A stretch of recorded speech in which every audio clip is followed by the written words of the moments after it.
Hello everyone, welcome back to my reviews. As always, today I'm giving you my newest review for VHS Halloween, which I got to see about two weekends ago, back on Halloween, well, essentially on Halloween weekend. And I'm giving you my thoughts on this. Some of you don't actually know, the VHS franchise is, or the newest VHS movie is based within the anthology series of the VHS franchise, which I've always been a bit of an admirer of the franchise. Even if there's more mixed movies than there is good of them. But overall, I thought Halloween is a worthy addition into the franchise I've always really enjoyed. It may not be its best, but it may not be, but certainly not the weakest. I'm looking at you, 99. Oh. I recall that we also watched another VHS Beyond, if I recall, with me and my friends, because one of my friends had Crave, which is very much like the Disney Plus or Netflix for horror movies.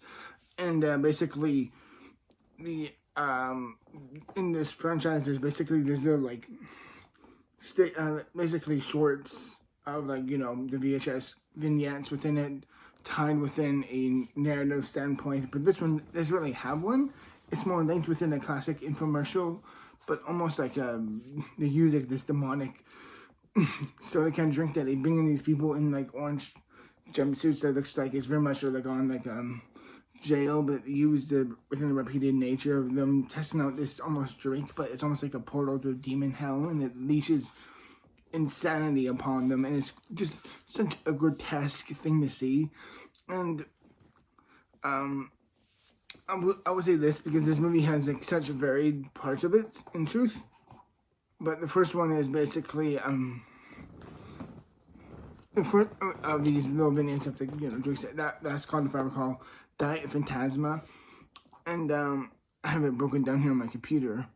The first one is of one called Coochie Coochie Coo, which is basically of these two girls living, basically going through, of course, this one centered around the theme of Halloween. The first one called Coochie Coochie Coo, which is this just as disturbing and odd to the mind as it really is. It's just a really gross one, but this one has gotten a lot more praise than I don't think it should have. It's just not really as imaginative or creepy as it should have been. It's just kind of gross and upsetting, and it has enough subtlety to match a hammer to the face, or creativity of it. And probably the grossest use of milk in any horror movie I've seen. Oh my god, that was gross. And the first one of Coochie Coochie Coo I thought was okay with the two girls dressed up as young, almost like almost like young children in a way. It's a weird design that these two girls have dressed up for their Halloween suits, even though they're like 18, and they see it as like, their last Halloween together. Those basically doomed to repeat the past in that essence. I liked it, but I just felt like it was not really as creative as it could have been. The second one, which is called As Above, So Below, which is actually the same director and writers on this one, who were the same people who directed the Wreck movie of REC, which is one of my personal favorite horror movies of the 2000s.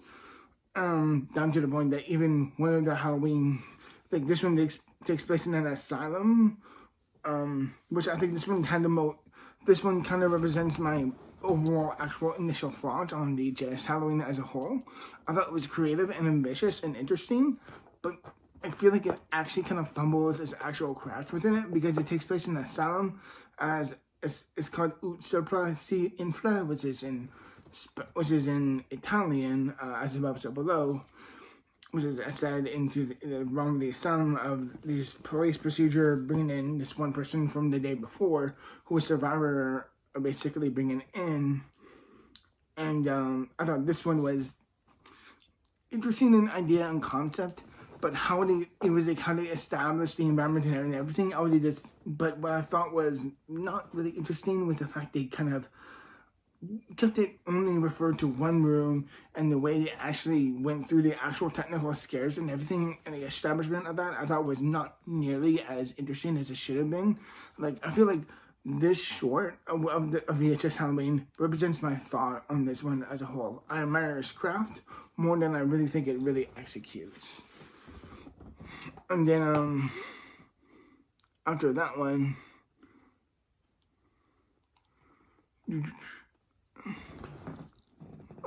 is one called Fun Size. God, don't play YouTube.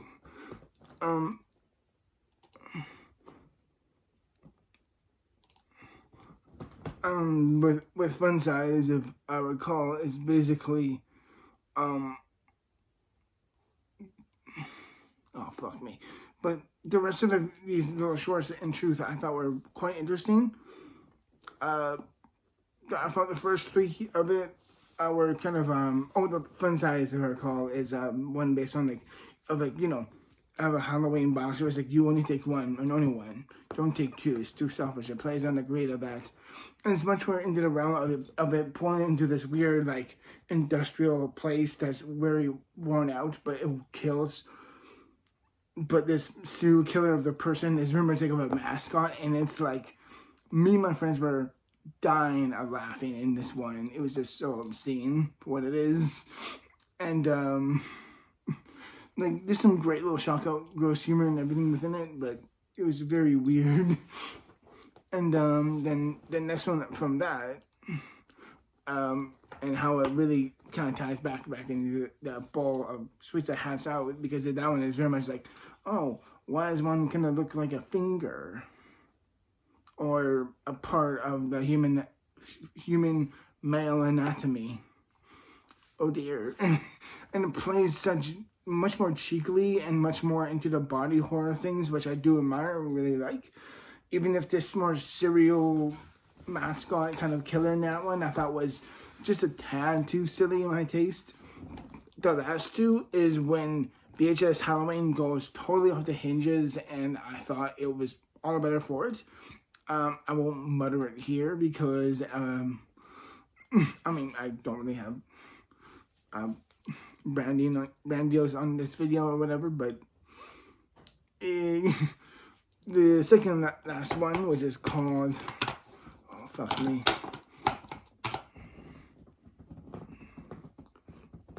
Kid Print, is basically based upon this like VHS or like place of recording, and how they would have that and how they record that, but how one of the employees actually frames the actual owner of being a serial killer for children. Those I didn't warn you about this one. And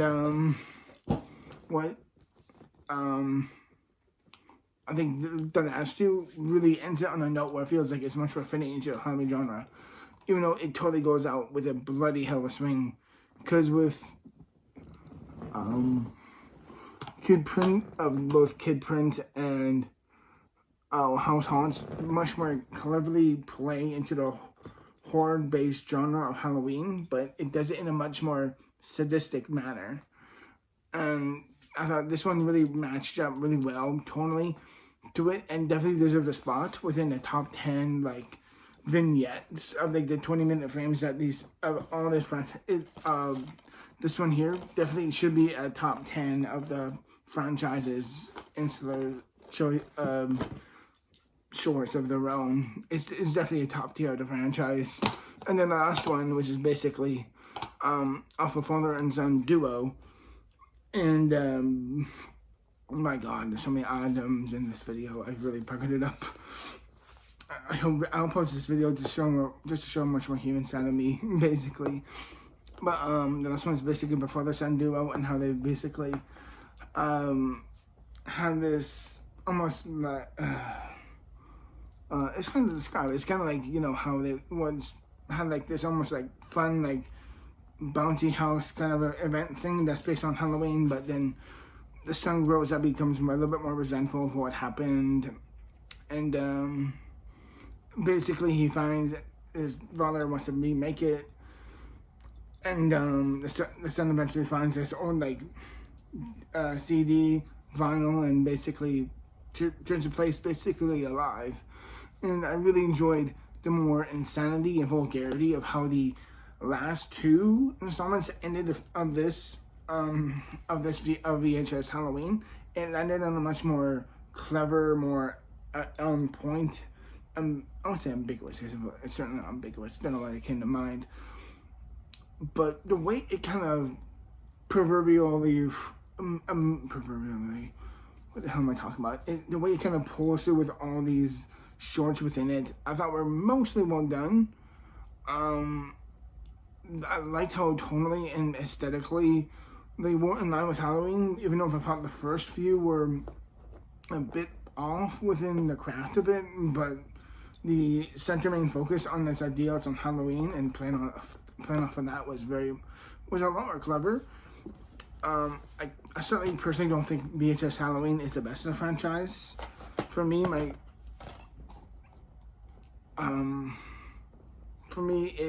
that's definitely going to be VHS 2 and 94 that are clearly the best of the franchise. But I still rather enjoyed this one. I thought it was tonally in line with the franchise, even if it never does. Even if I don't think it really succinctly comes together. I think it's mostly a good one. I enjoyed the craft of the first. I think the last two are really great. The first 3 or 4 were okay, but overall, I thought it was. I do think Bunny Rabbit, in my mind, it is a good movie, but I don't think it gives out the same degree of bangers that VHS 2 or 94 had, and overall, I still enjoyed it. I would give this movie 7.5. So, yeah. I'll see you in my next review.